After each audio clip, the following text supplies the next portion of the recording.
ಎಲ್ರಿಗೂ ನನ್ನ ನಮಸ್ಕಾರಗಳು. ಬಾಳೆ ಎಲೆ ಊಟದಲ್ಲಿದೆ ಬಾಳಿನ ಆರೋಗ್ಯ. ಏನು ಜಲ್ಜ ಹೀಗೆ ಹೇಳ್ತಾಳೆ ಅನ್ಕೋದ್ರ? ಖಂಡಿತವಾಗ್ಲೂ ನಿಜ. ಅದ್ರಲ್ಲೇನು ಉತ್ಪ್ರೇಕ್ಷೆ? ಬಾಳೆ ಎಲೆ ಊಟ ಅಂದ್ರೆ ನಮ್ಗೆಲ್ಲ ತುಂಬಾ ಇಷ್ಟ ಅಪ್ಪ.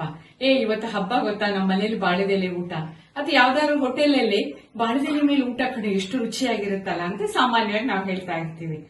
ಆದ್ರೆ ಒಂದು ವೈಜ್ಞಾನಿಕ ಸಂಶೋಧನೆಗಳಿಂದ ದೃಢಪಟ್ಟಿದೆ. ಏನಂದ್ರೆ ಬಾಳೆದೆಲೆ ಮೇಲೆ ಪಾಲಿಫಿನಾಲ್ಸ್ ಅನ್ನೋ ಒಂದು ಮೇಣದಂತಹ ಅಂಶ ಇದೆ.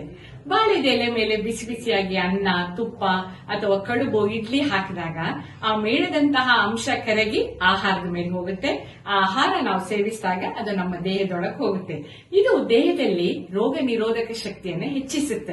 ಹಾಗಾಗಿ ಹೃದಯಕ್ಕೆ ಸಂಬಂಧಪಟ್ಟ ಕಾಯಿಲೆ ಇರಬಹುದು, ಕ್ಯಾನ್ಸರ್ ಅಂತಹ ಮಹಾಮಾರಿ ರೋಗಗಳ ವಿರುದ್ಧ ಹೋರಾಡುವಂತಹ ಒಂದು ಅಂಶ ಇದರ ಬಾಳೆದೆಲೆಯಲ್ಲಿ ಇರೋದ್ರಿಂದಲೇ ಬಾಳೆದೆಲೆ ಊಟ ಶ್ರೇಷ್ಠ ಅಂತ ಸಂಶೋಧನೆಗಳಿಂದ ದೃಢಪಟ್ಟಿದೆ. ಹಿಂದಿನಿಂದಲೂ ಕೂಡ ಇದ್ಯಾವುದು ಗೊತ್ತಿಲ್ಲದೆ ಇದ್ರೂ ಕೂಡ ಇವತ್ತಿಗೂ ಕೂಡ ಬಾಳೆದೆಲೆ ಊಟ ಮಾಡೋದು ನಮ್ಮಲ್ಲಿ ಚಾಲ್ತಿಯಲ್ಲಿದೆ. ಏನಂತೀರಾ ನೀವು?